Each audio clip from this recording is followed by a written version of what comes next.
अब एक अंदाजा लगाइए, देखिए कैसे मनी वर्क करता है। ये चीज आपके बुक में नहीं दिया हुआ है, लेकिन ये समझने के लिए जरूरी है। सी, गवर्नमेंट ने यानी आरबीआई ने 100 रुपया जो है रिलीज किया, बनाया, ठीक। अब ये चलाया मार्केट में, ठीक है। मार्केट में किसी एक पर्सन के पास ये 100 रुपया गया, मान लीजिए पर्सन ए, ठीक है।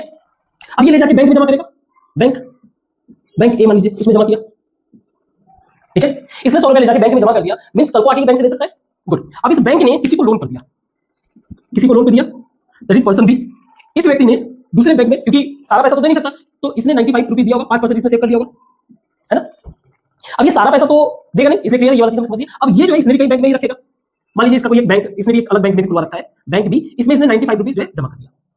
अब ये बैंक बी जो है किसी को देगा लोन पे, ये 95 में से मान लीजिए 5% का मतलब एक सिंपल लगते हैं, इसने जो है 90 रुपीज किसी को लोन पे दिया, यानी पर्सन सी को। अब सी ने जो है सी बैंक में, किसी सी बैंक में जो है 90 रुपीज जमा किया, बैंक सी 90 रुपीज इसने किसी को दिया, ये रुपीज गया 80, मान लीजिए 80, 10 रुपीज इन्होंने रख लिया, ठीक, 10 रुपीज इन्होंने रख लिया।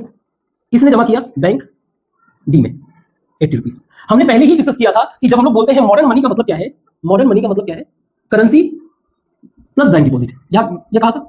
अब सोच के देखो, थोड़ा सा दिमाग में, गवर्नमेंट ने सिर्फ 100 रुपया रिलीज किया था, गवर्नमेंट ने सिर्फ 100 रुपया रिलीज किया था। अब इस बैंक में अगर इसके हिसाब से देखा जाए, इस पर्सन के पॉइंट ऑफ व्यू से देखा जाए, तो इसका खुद का डिपॉजिट 100 रुपया है, ए का डिपॉजिट 100 रुपया है, क्लियर है। फिर उसके बाद आप बी के पास जाओगे, बी से पूछोगे तो बी का डिपॉजिट जो है 95 रुपीज है। सी के पास गए, सी से बोलोगे कि तुम्हारी क्या कहानी है, तो भाई मेरा भी जो है लगभग 80 रुपीज जो है क्या है, मेरा डिपॉजिट है बैंक सी में, 80 रुपीज बैंक सी में मेरा डिपॉजिट है ना। और फिर डी के पास गए, सॉरी ये 80 नहीं 90 रुपीज है। ऐसे डी के पास गए, डी बोला मेरा जो है डी बैंक में 80 रुपीज डिपॉजिट है। आप जरा सा थोड़ा सा ये दिमाग लगाओ, कितना हो गया 5, ये हो गया आपका 10 20 30 एंड 36, है ना, ठीक है। अब आप सोचो, गवर्नमेंट ने सिर्फ 100 रुपया रिलीज किया था और मनी पूरे मार्केट में कितना है।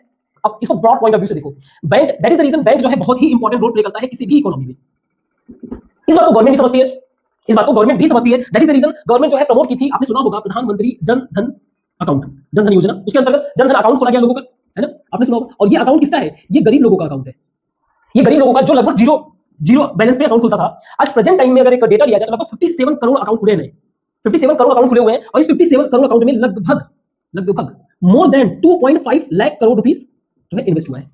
मतलब ये बैंक अकाउंट में डिपॉजिट है लगभग 2.5 लाख करोड़। बैंक इसको तो रखेगा नहीं, बैंक इसको आगे जो है फॉरवर्ड करेगा। तो ये मेजर रोल प्ले किया इकोनॉमी को ड्राइव करने में।